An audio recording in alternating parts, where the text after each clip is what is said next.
अंदरूनी कान का हिस्सा जो वेस्टिबुलर सिस्टम से होने वाले जो कॉजेज होते हैं वर्टिगो, वो मोस्ट कॉमन होते हैं, ऑलमोस्ट 40 to 50%। तो इन बच्चों को आमतौर पे माइग्रेन की समस्या रहती है, सी सिकनेस है, या फिर आप समुंदर में जाके मुश्किल फील करते हैं, आपको जी में चलाता है, चक्कर आता है, या फिर आप पहाड़ों पे जा रहे हैं और आपको पता है कि वहाँ पे आपको दिक्कत होती है। नमस्कार। आज के पॉडकास्ट में हम चर्चा करेंगे एक बहुत ही इंटरेस्टिंग और बहुत ही मुश्किल इशू के बारे में, जिसका नाम है वर्टिगो। और आज के पॉडकास्ट में हेल्थ कास्ट के एक्सपर्ट डॉक्टर अनुपम हमें इसके बारे में जानकारी देंगे। Welcome Anupam. Thank you, thank you.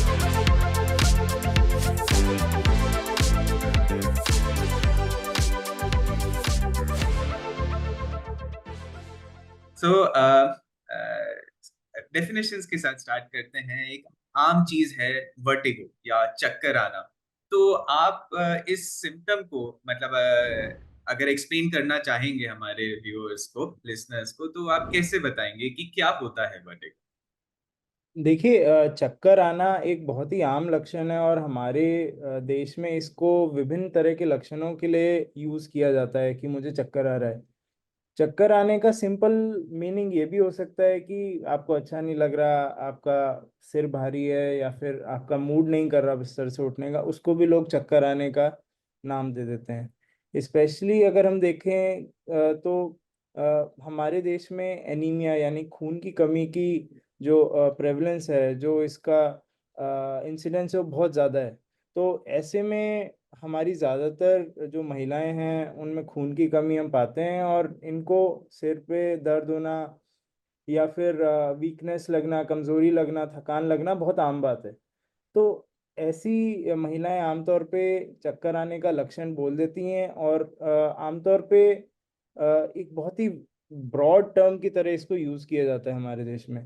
पर आपने जैसे बोला वर्टिगो, तो वर्टिगो जो हम यूज़ करते हैं टर्म, वो स्पेसिफिकली हम यूज़ करते हैं गोल गोल गोल गोल घूमने वाले चक्कर के लिए।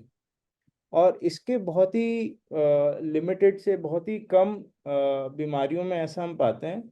और ये रिसर्च के मुताबिक अबाउट 10% लोगों में उनकी लाइफ टाइम में, उनके जीवन काल में कभी ना कभी वो ये चीज़ एक्सपीरियंस करेंगे, कभी ना कभी इस चीज़ का अनुभव करेंगे। तो बहुत इम्पोर्टेंट है, बहुत ज़रूरी है कि हम इस लक्षण के बारे में लोगों को जागरूक करें, उनको इस बारे में बताएं। और ख़ास तौर पे ये जानना ज़रूरी है कि हर चीज़ चक्कर नहीं होती। कमज़ोरी का लक्षण, या फिर भारीपन का लक्षण, या फिर मानसिक तनाव का लक्षण चक्कर से बहुत अलग है। और जिस चक्कर की हम इस पॉडकास्ट में बात करने वाले हैं, वो चक्कर है गोल गोल गोल गोल घूम के आने वाला चक्कर। और इस तरह के चक्कर आमतौर पे या तो दिमाग के विशेषज्ञ, जिसको हम न्यूरोलॉजिस्ट कहते हैं, वो, या फिर ईएनटी यानी कि कान नाक गला रोग विशेषज्ञ, और या फिर फिजियोथेरेपिस्ट, इन तीन स्पेशलिटीज के पास सबसे ज़्यादा ये पेशेंट्स पहुंचते हैं। तो जैसे आपने कहा कि आम इसको बहुत ज्यादा मिसअंडरस्टैंड किया जाता है कि सिर्फ चक्कर। तो vertigo is basically a problem जहां पर balance of the person effect हो रहा है, जिसकी वजह से वो वो फील करते हैं कि वो घूम रहे हैं या उनके आसपास की दुनिया एकदम गोल घूम रही है। जैसे आपने बोला, स्पिनिंग सेंसेशन सबसे कॉमन रहता है कि हमें लगता है कि हम घूम रहे हैं या आसपास का कमरा या दुनिया या पार्क जहां पर भी हो वो एकदम घूमने जैसा लगता है। जी। तो ये बैलेंस का जो प्रॉब्लम है, तो इसमें सिर्फ जैसे आपने बोला न्यूरोलॉजिस्ट भी जरूरी हो सकता है या ईएनटी या नाक कान नाक गला के। तो बेसिकली हमारे बैलेंस में क्या क्या चीजें इन्वॉल्व है, और उसकी तो उसके क्या कंपोनेंट्स हो सकते हैं, और वो नॉर्मल बैलेंस एक इंसान में कैसे मेंटेन हो रहा है? तो पंकि आपने और मैंने हमारे मेडिकल स्कूल में अलग अलग कंपोनेंट्स, अलग अलग तंत्र पढ़े हैं। और बहुत ज़रूरी है कि हम इन चीज़ों को इंटीग्रेट करें, आपस में जोड़ के देखें। और बैलेंस किसी एक स्पेशलिटी का गेम नहीं है, इसमें बहुत सारी स्पेशलिटीज़ इन्वॉल्व होती हैं, जानना ज़रूरी है। तो बैलेंस बना के रखना, संतुलन बना के रखना शरीर के लिए विभिन्न चीज़ों का एक जोड़ है। तो इसमें बहुत ज़रूरी है हमारा विजन, आँखों का देखना, हमारे कान का बैलेंस ऑर्गन जिसको कि हम वेस्टिबुलर सिस्टम कहते हैं, साथ ही साथ प्रोप्रियोसेप्शन जो कि हमारे मांसपेशी और जोड़ का क्या ओरिएंटेशन है, हम कहाँ खड़े हैं, किस एंगल पे, किस ओरिएंटेशन में खड़े हैं, वो एक सेंस जिसको कि हम प्रोप्रियोसेप्शन कहते हैं। ये तीनों चीज़ें इंपॉर्टेंट हैं। जैसा कि हम देखते हैं कि हम लिफ्ट में कभी जाते हैं और लिफ्ट ऊपर जाती है, नीचे आती है, तो हम वो चीज़ फील करते हैं, ये सब प्रोप्रियोसेप्शन का अंग है। तो ये तीनों कंपोनेंट्स, विजन, वेस्टिबुलर सिस्टम और आपका प्रोप्रियोसेप्शन, ये तीनों आपको बैलेंस का सेंस देते हैं। और अगर कहीं पे भी इनमें चोट लगती है या कोई कमी आती है तो आपको वर्टाइगो यानी कि चक्कर आने की समस्या फील हो सकती है। इसमें आप ये भी फील कर सकते हैं कि आपका सिर घूम रहा है, या फिर जैसा कि आपने कहा कि आपके आसपास इर्द गिर्द का एरिया घूम रहा है, ये भी आप महसूस कर सकते हैं। तो जैसे वर्टिगो, जैसे आपने बोला, एक लक्षण है, जैसे बुखार एक लक्षण है, पेट दर्द एक लक्षण होता है। तो इस लक्षण के साथ साथ जैसे डिफरेंट टाइप्स ऑफ मतलब सिस्टम्स है जो इन्वॉल्व है, तो कॉमनली वर्टिगो के साथ कोई और लक्षण भी होते हैं जिससे हमें पता चलता है कि वो क्या कारण है इस एक्चुअल वर्टिगो का, क्या और लक्षण एक पेशेंट को या इंसान को महसूस हो सकते हैं? तो वर्टाइगो के साथ जो सबसे कॉमन लक्षण हम देखते हैं वो है उल्टी आना, जी मिचलाना, या फिर सिर में दर्द होना। अगर सिर में दर्द होना, हाथ पैरों में झनझनाहट या किसी भी तरह की कमजोरी हम देखते हैं, तो इसको बहुत ज़रूरी है कि हम इमरजेंसी के रूप में ट्रीट करें। और इस तरह की चीज़ लकवे के रूप में प्रोग्रेस कर सकती है, आगे बढ़ सकती है। तो इसको एक अर्जेंट बेसिस पे तंत्रिका रोग विशेषज्ञ यानी कि एक न्यूरोलॉजिस्ट की ज़रूरत पड़ती है। रही बात कान की या फिर आंख से आने वाली प्रॉब्लम्स इम्बैलेंसिंग की, तो इसमें हम देखते हैं कि आमतौर पे मरीज जी मिचलाना या फिर जब पोजीशन चेंज करता है, यानी कि सो के उठ के बैठता है या लेटता है, तब मरीज को चक्कर आने की या जी मिचलाने की प्रॉब्लम लग सकती है। साथ ही साथ कान में झंझनाहट होना, कान में आवाज़ों का आना या फिर कम सुनाई देना, या फिर हाथ पैरों में झंझनाहट और पेशाब का या अब आप कह सकते हैं जीभ का बाइट हो जाना या पेशाब का कपड़ों में लीक कर जाना, ये सब चीज़ें हैं जो हम पूछते हैं। लेकिन जो ज़्यादातर हम इमरजेंसी बेसिस पे पेशेंट को देखते हैं, वो हम 3 या 4 मुख्य लक्षण उनसे पूछते हैं, और उनमें है कि हाथ या पैर में किसी तरह की कमजोरी, और सिर में दर्द होना, उल्टियाँ आना, जी मिचलाना, या फिर पेशाब का कपड़ों में लीक कर जाना या जीभ का बाइट हो जाना। ये कुछ मुख्य लक्षण हम पूछते हैं जिनसे हम पता लगा सकते हैं कि इसको आगे किस तरह की स्पेशलिटी का ट्रीटमेंट चाहिए होगा। तो जैसे आपने कहा एकदम, और आजकल का जो लिटरेचर है उसमें पता चलता है कि जो कान अंदरूनी कान का हिस्सा, जो वेस्टिबुलर सिस्टम से होने वाले जो कॉजेज होते हैं वर्टिगो, वो मोस्ट कॉमन होते हैं। Almost 40 to 50% of the cases वो होते हैं। और ब्रेन से रिलेटेड चीजें जिसमें लकवा, मुंह से ना बोल पाना, या जैसे आपने बोला कि पेशाब से नहीं हो पाना, वो around 20 to 25% of the causes होते हैं। और बाकी जो बचे हुए 20-25% है, उनको पता करने में एग्जैक्टली exactly कि क्या है, तो उनको और ज्यादा टेस्ट और थोड़े अनडिफाइंड से रहते हैं। तो जैसे एक पेशेंट आपके पास आते हैं डॉक्टर अनुपम, और वो बोलते हैं कि मुझे वर्टिगो हो रहा है, तो ऐसे पेशेंट का डायग्नोसिस पता करने के लिए टेस्ट ज्यादा जरूरी है कि सिर्फ बातचीत से और सिम्टम्स के हिसाब से पता चल जाता है कि क्या इश्यू है और डायग्नोसिस बन जाता है? देखिए, आपने भी ये चीज़ नोटिस की होगी कि जितनी भी न्यूरोलॉजिकल प्रॉब्लम्स हैं, जितनी भी ब्रेन रिलेटेड या नर्व रिलेटेड प्रॉब्लम्स हैं, उनमें सबसे इम्पोर्टेंट जो आपका पार्ट है दैट इज़ हिस्ट्री टेकिंग। आप मरीज से बातचीत करें और उसको क्या हुआ था, कैसे हुआ था, इसको खंगालें। तो ज़्यादातर केसेस में हम एक रीजनेबल डायग्नोसिस पे सिर्फ मरीज को बात करके पहुंच जाते हैं। जैसा कि आपने भी देखा होगा कि जो बिनाइन पैरोक्सिस्मल पोजिशनल वर्टाइगो करके बीपीपीवी करके जो हमारा वर्टाइगो रहता है बहुत कॉमन है। कहते हैं कि 10 से 20% लोगों में कभी ना कभी उनके जीवन काल में होगा। तो ये वाली सिम्टम हम जस्ट पेशेंट को बात करके पकड़ लेते हैं, इसके लिए हमें कोई टेस्ट कराने की ज़रूरत नहीं है। और जस्ट हमारी रूटीन क्लिनिकल एग्जामिनेशन पे हम ठीक भी कर सकते हैं पेशेंट को। रही बात ब्रेन रिलेटेड कोई भी कॉम्प्लिकेशन की, जिसमें कि दिमाग के अंदर नस का फट जाना या हाथ पैरों में लकवे का आ जाना इस तरह की, या बोलने में झंझनाहट आना, बोलने में तोतलापन आ जाना एकदम से, कुछ भी जो ये लक्षण है इनका कैसे प्रोग्रेशन हुआ है, कहाँ से ये चालू हुए और कैसे पेशेंट को चक्कर के साथ में ये सिम्टम आ रहे हैं, इनको जोड़ के हम एक ठीक ठाक रीजनेबल डायग्नोसिस पे पहुंच सकते हैं। और टेस्टिंग की इसमें बहुत ज़्यादा ज़रूरत नहीं होती।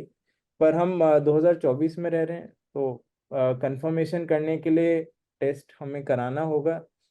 और कुछ बेसिक टेस्ट, खासतौर पे इमरजेंसी में ब्रेन का रेडियोलॉजी यानी कि सीटी स्कैन या एमआरआई कई बार हमें कराने की ज़रूरत पड़ जाती है। और वो इसलिए ज़रूरी है कि 100 में से 90 डायग्नोसिस हम बना सकते हैं, पर वो जो 10 डायग्नोसिस हैं वो हम क्यों मिस करें। हम 21वीं सदी में रह रहे हैं, तो जाहिर सी बात है कि कोई भी कॉम्प्लिकेशन कोई नहीं देखना चाहता, ना डॉक्टर ना पेशेंट। तो इसीलिए कभी कभार हमें टेस्टिंग कराने की ज़रूरत पड़ती है। बट आमतौर पे हम पेशेंट से बातचीत करके और उसको देख के एक रीजनेबल आइडिया लगा सकते हैं कि उसको क्या प्रॉब्लम है। तो जैसे आपने कहा कि मोस्ट ऑफ द टाइम हमें यही सिखाया जाता था कि अगर आप पेशेंट के साथ स्पेंड करें हिस्ट्री और एग्जामिनेशन में, तो 90% ऑफ द डायग्नोसिस बन जाते हैं ना। और जो कॉमनली जो हमें टेस्ट करवाना पड़ता है वो एमआरआई, और बैलेंस के थोड़े और एडवांस टेस्टिंग भी है जो 21st सेंचुरी में हमें यूज करना पड़ता है, वीडियो निस्टेग्मोग्राफी या पोस्चरोग्राफी। तो ये सारी चीजें जो हमें एडवांस वे में, जहाँ पर डायग्नोसिस नहीं हुआ है उसके लिए हमें जरूरत पड़ती है। जी, तो जो आप अगर हाँ, आपने बिल्कुल सही कहा। जो लंबे समय तक चलती आ रही प्रॉब्लम्स हैं उनमें कई बार हमें वीडियो निस्टैग्मोग्राफी या पोस्टरोग्राफी की ज़रूरत पड़ती है। बट ऐसे केसेस भी बहुत हद तक हमें क्लिनिकली पेशेंट से बात करके आइडिया पड़ जाता है। और ये टेस्टिंग एक कॉम्प्लीमेंट्री टेस्टिंग है। सॉरी, ये टेस्टिंग एक सप्लीमेंट्री टेस्टिंग है रादर देन कॉम्प्लीमेंट्री। तो ये टेस्टिंग जो है हमें एक हमारा डायग्नोसिस कंफर्म करने के ज़्यादा काम में आती है।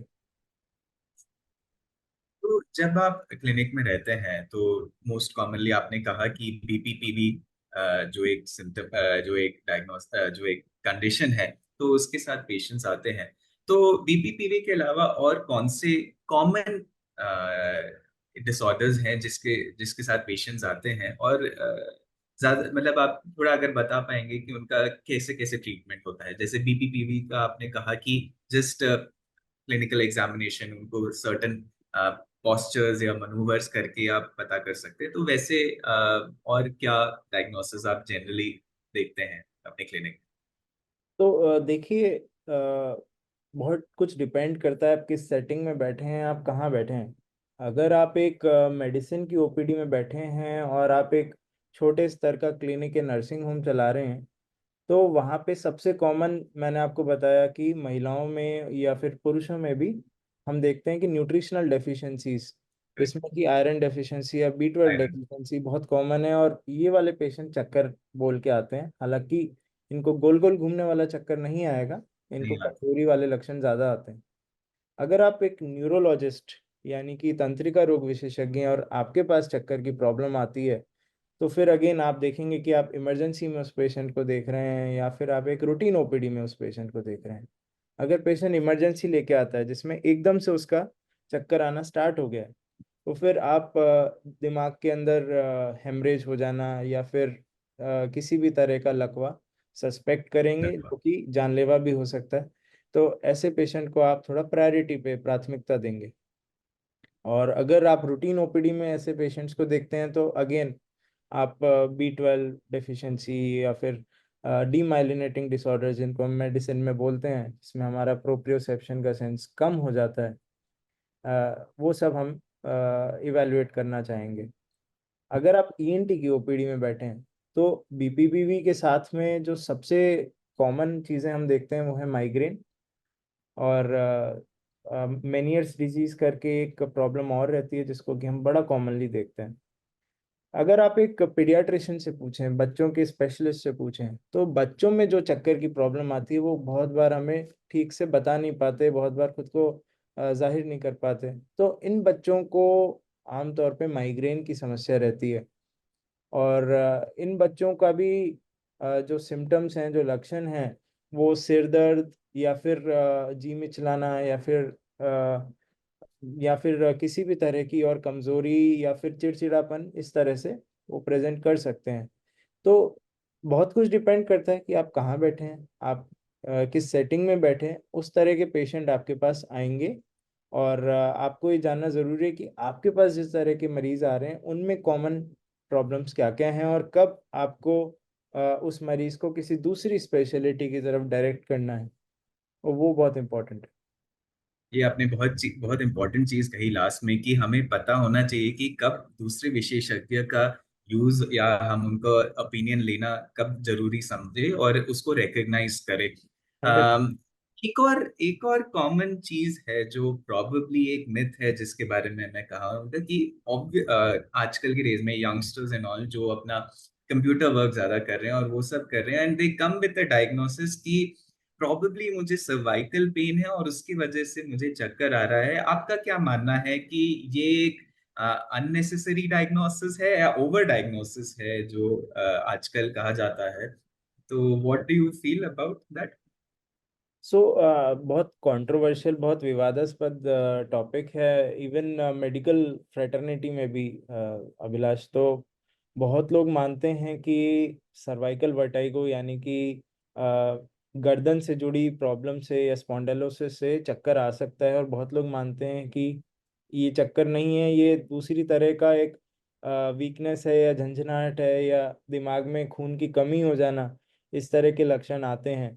तो मेरा पर्सनली ये मानना है कि जिस वर्टाइगो की हम इस पॉडकास्ट में बात कर रहे हैं, गोल गोल गोल गोल घूमने वाला चक्कर, वो सर्वाइकल स्पॉन्डाइलोसिस की प्रॉब्लम में नहीं आता है, अनटिल एंड अनलेस एक सिचुएशन ऐसी पैदा हो जाए जिसमें कि जो रीढ़ की हड्डी है, जो गर्दन की हड्डी है, उसमें ऑस्टियोफाइट बन के और आपकी वर्टिब्रल आर्टरी पे कंप्रेस करें, यानी कि उस नस को दबा दें जिसमें दिमाग के अंदर, खास तौर पे कान के बैलेंसिंग ऑर्गन के अंदर खून जाना कम हो जाए।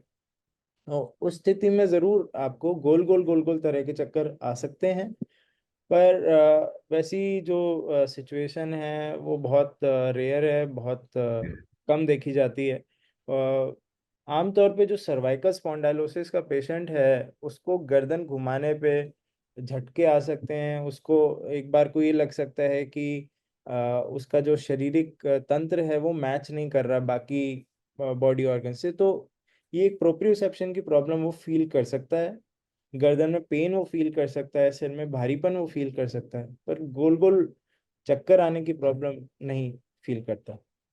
मेरा ये सवाल पूछने का यही कारण था, क्योंकि आजकल जो इंफॉर्मेशन जो व्हाट्सएप इंटरनेट पे इस तरह की चीज को बहुत ज्यादा अननेसेसरली हाईलाइट किया जा रहा है, और लोगों को जानना जरूरी है कि एब्सोल्यूट गोल गोल चक्कर सर्वाइकल पेन से होना थोड़ा रेयर ही है।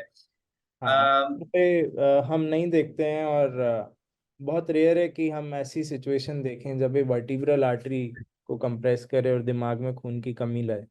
आमतौर पे ऐसा नहीं देखा जाता है।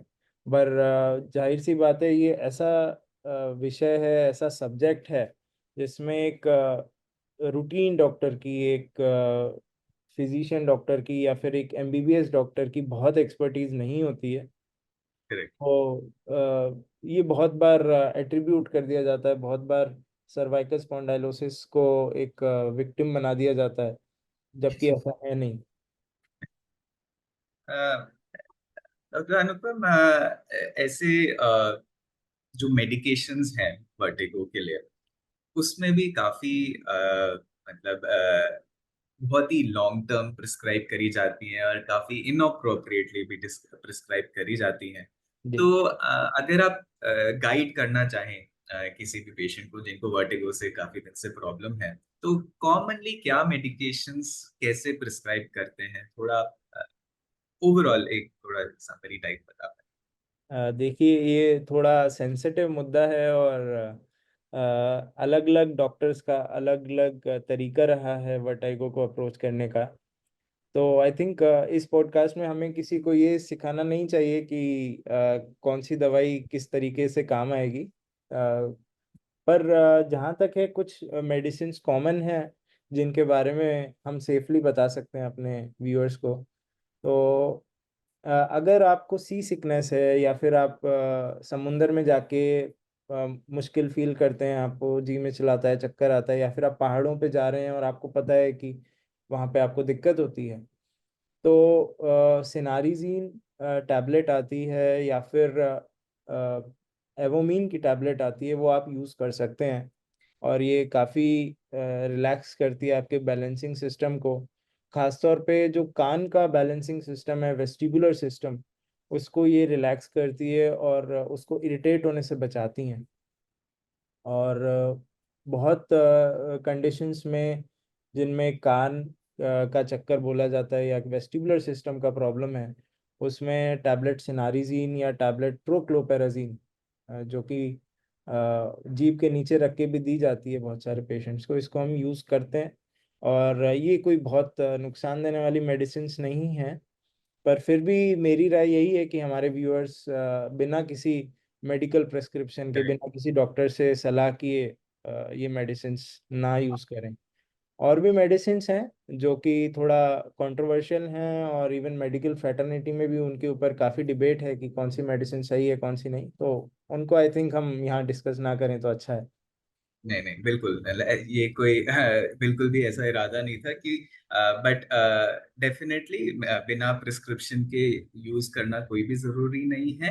एंड स्पेसिफिक कंडीशंस के स्पेसिफिक मेडिसिन्स है जिनको अप्रोप्रिएटली यूज करना चाहिए।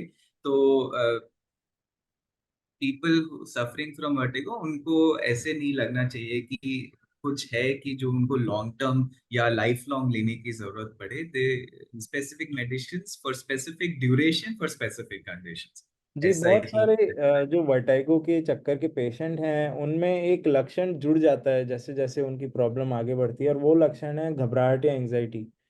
और वो लक्षण इसलिए जुड़ जाता है क्योंकि they don't feel confident about themselves. वो लोग अपना आत्मविश्वास खो जाते हैं, उन लोग को ये लगता है कि अब मैं हमेशा किसी के ऊपर डिपेंडेंट हूँ। तो वो जो एक सेंस ऑफ इंडिपेंडेंस है, एक स्वतंत्रता है, वो खत्म हो जाती है उनके अंदर से। तो इस वजह से घबराहट और एंजाइटी का जो एक लक्षण है, वो हम आमतौर पे इनके साथ देखते हैं। तो उसकी भी बहुत सारी मेडिसिन स्टार्ट करनी पड़ती हैं कई बार, और बहुत बार जो है एक काउंसलिंग से या एक पेशेंट को उसका प्रॉब्लम बताने से उसकी वो एंजाइटी की प्रॉब्लम कम हो जाती है। तो इस लक्षण के ऊपर भी काफ़ी हमें ध्यान देना पड़ता है।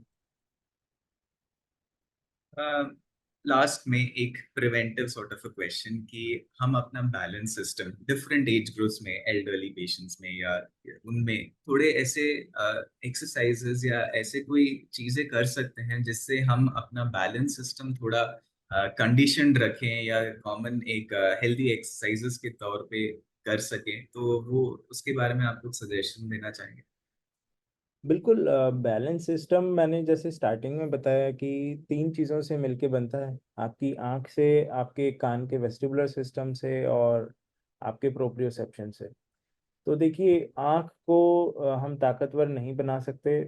जिस तरह की आपकी दृष्टि है, जो आपका विजन है, वो एज के साथ थोड़ा थोड़ा तो कम होगा ही। हाँ, अगर आपको कोई बहुत अपेरेंट प्रॉब्लम है जैसे कैटरैक्ट या मोतियाबिंद की प्रॉब्लम, तो आप अपने आंखों के डॉक्टर से संपर्क करें, और अगर उस चीज़ को सुधार सकते हैं तो बिल्कुल सुधारिए। कान का जो वेस्टिबुलर सिस्टम है, उसके लिए कुछ कसरतें आती हैं।